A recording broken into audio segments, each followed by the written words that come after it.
So every week, as I interact with different information or different things in my life, I become where my brain goes down bunny trails and I think about things. And a lot of times when I think about things and I think about concepts, I do see like a huge picture, and it's not always right for the everyday general situation.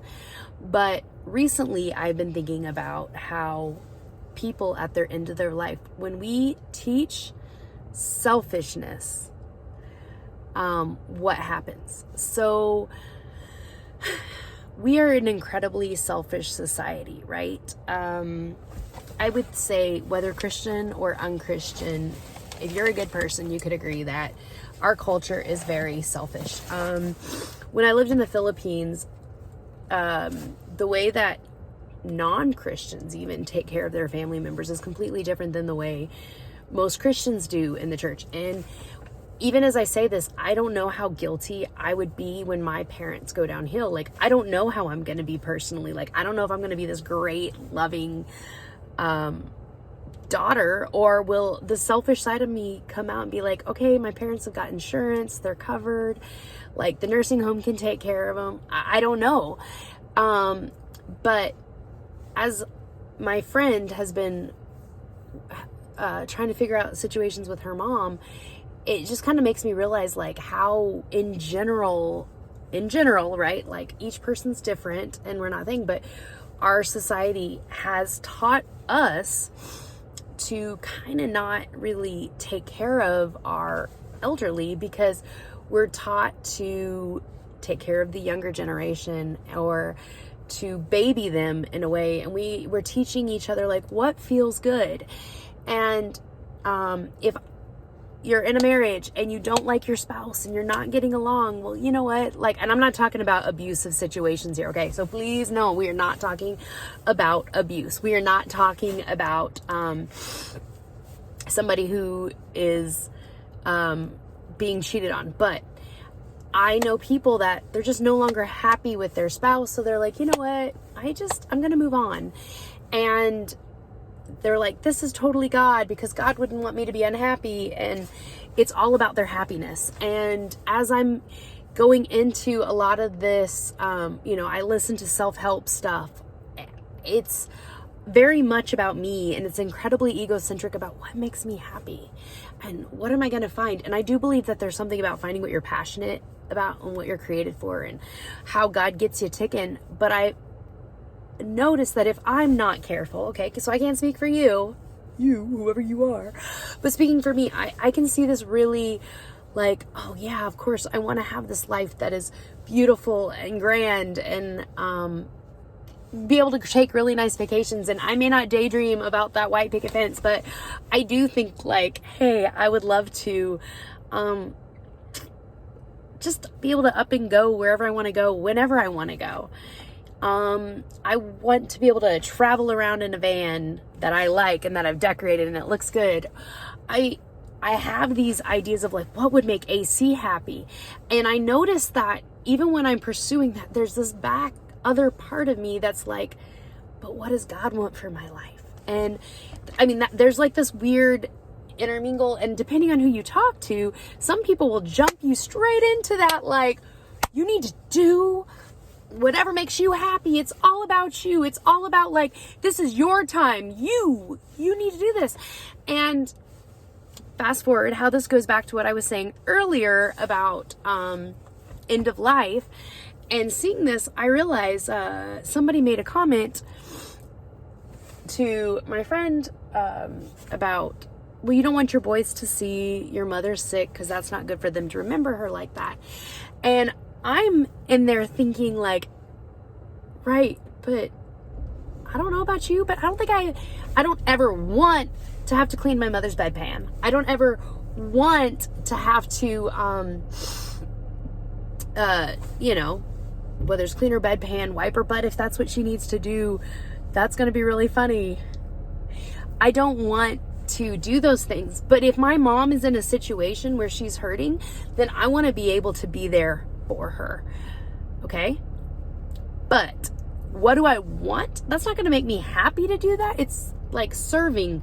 So seeing my dad, if he does begin to decline physically, and if he was to get Alzheimer's and not be able to do things, there's going to be a battle within me. Like, I love my father, but I want to remember him, and I don't want to see this side of him. And if I'm about making AC happy, I'm not going to be there for my parents.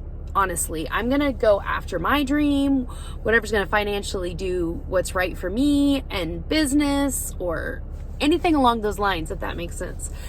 Well, God wants me to be here. Now, there's times where, God might want me to be somewhere and not take care of my parents, and God is going to take care of them. I notice I do. This is one area, this is another. It was world versus God. It's whatever. Here, okay, sorry. Distraction. Back to the main point. But I realized as we are teaching selfishness and what makes you happy, what we are teaching is like, we shouldn't, it basically preps us to want to send our parents to a nursing home. It preps us to want to not take care of those who we love. And even you take Christmas, like, I was thinking how selfish actually believing in Santa Claus was. And I know that might seem weird because it's all about good, but I'm like, we're teaching kids like about gifts. Like, gifts come from Santa Claus if they're good, if they're bad. But the gifts got to get bigger, better, nicer. And so what about that kid who doesn't have parents who can afford that really nice thing? So this girl who is really sweet, who comes from a family who can't afford nice things, gets a really small gift, and this kid who's crappy, whose parents can't afford beautiful things. So why would Santa love this kid more than this kid? So it's teaching that. Also, it teaches kids it's about me, and me getting gifts. And parents, I watch these parents, they rush around trying to buy nice gifts for their kids, and I'm like, wait a minute, first of all, you're buying like 20, 30 gifts for your kids. Like, they can only really enjoy one of those at a time. Why not have them have 12 gifts, one a month? Break it up. But like, it's like all sandwiched into, we want our kids to have this most amazing experience, but we're like, I'm just thinking, like, it's cool to watch their wonder, but aren't we teaching selfishness? And in teaching selfishness, it's about me, right? It's about me. And yet, if I believe this, it's not about me. And so there really is this constant battle between world and God. World and the kingdom of heaven. And I am part of a kingdom entrepreneur group, and I think it's like awesome because their goal, I remember somebody saying one of their goals is to be able to do the inverted tithing, which is like 90% giveaway and 10% is what you live on. And I'm like, yes, I want that. So I really believe that this is a great idea. So when I speak about this, like, I am not necessarily slamming all entrepreneur groups, or I think this one is great. And I think that's a good goal because you got to have money to be able to bless people. But, when I was younger, I had like read about George Mueller, and not that long ago, or about 5 or 6 years ago, with my aunt, we were doing what's his name? I can't see his face because I never saw him. He did the China Inlet Mission, Hudson Taylor, and his thing was, if it's God's will, it's God's bill. And there's something inside me that really rang with that. I'm like, yes, if it's God's will, it's God's bill. And my heart has always been, I want to be able to chase after God, and then God will financially take care of me. And I talked to somebody recently about that. And when I was mentioning that I was part of a kingdom entrepreneur group, because I really want to get going. And then I talked about coaching. She's like, well, when we teach coaching, we don't charge. And I was like, ho, ho, ho. And she told me about how they teach coaching. And I was like, oh, that's amazing. Because it was like basically listening prayer. And that's a lot of how I pray with people. So I was like, oh, me wants to know, right? But when she said that, and the group that I got life coach, I mean, I got a deal. He is an amazing man. I would also highly recommend who he is. I just felt like I want more training, more growth, more, but I got to learn how to just use what I got, right? Just use what you got, AC. Stop trying to wait. But okay, so I was talking to this woman. Sorry about bunny trailing it. But the idea behind it was, she's like, well, we don't charge because she's like, as we've pursued the Lord and we've obeyed the Lord, he always provides. So that is my my dream, my heart is to just be able to pursue the Lord, seek first the kingdom, and it will line up. It will follow. And, but that's not what we teach. Like we teach people to be stable, secure, bigger, better, nicer, even in the church. God wants to bless you. Yes. I mean, I'm sorry if somebody like wants to preach that God wants to bless you with the Mercedes. I'm not saying it can't happen, because goodness knows I've seen people get blessed, and I'm not going to say it wasn't the Lord. But to preach it, yeah, no. Because that's like preaching people to be selfish. Basically, you want to boil down what is the satanic in the Bible, their satanic Bible, what their golden rule is basically kind of like, what is it? Ours is do unto others as you'd have them do unto you, or whatever is our golden rule. Theirs is like do unto others as they do unto you. Kind of like you can be not nice to people, but it's also to be selfish. It is like do thine own will, to thine own, like, so the opposite of God is to basically be selfish. So that means who God is selfless. I grew up with my father, my dear sweet daddy. Oh, my daddy's so sweet. Anybody know my daddy? He is one sweet man. And one of the things that my dad always said is the Son of God, the Son of Man, Son of God, came to serve and not be served, and to live his life a ransom of others. And then so we're supposed to become like Christ, which basically means we got to get ourselves out of it. So boil this all down to say this past week, what has AC been thinking about is when we teach selfishness, when I teach my kids that I don't have, when I teach me to be selfish, when I teach other people to be selfish, when I teach other people to basically road run other people so that they can have their dreams, I am, now, by the way, I'm not talking about people pleasing and people who are like following after taking care of others over following the things of the Lord. I'm just referring to this mindset that I have a battle with, because it's like, yes, God would want me to be happy. Wait, but is the thing that I think would make me happy actually what God wants for my life? They might not be the same. How do I get those to line up? And if I don't, I'm seeing what we're teaching people.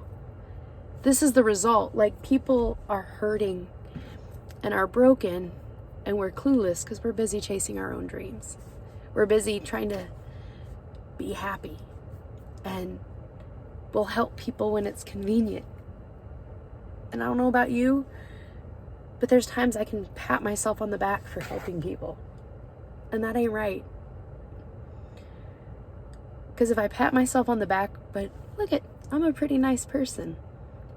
I just had a selfish moment, because like, that should just be my knee-jerk response. And it's not always my knee-jerk response. And as we've got to Christmas right now, and people are stressing out because they want to buy gifts for their kids, and maybe money's a little bit tight, and they just want to give this great experience that only strokes kids' egos. I'm not saying that because I don't have children. Maybe I'd have a completely different opinion if I did. But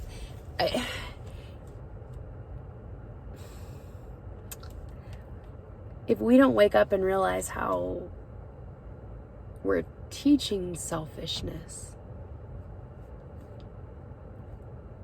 we can't become aware of where it's leading us. And I hope when the day comes, if my parents are ever in a nursing home or they're hurting, that I'll be there. That I won't be out chasing my dream in some foreign country.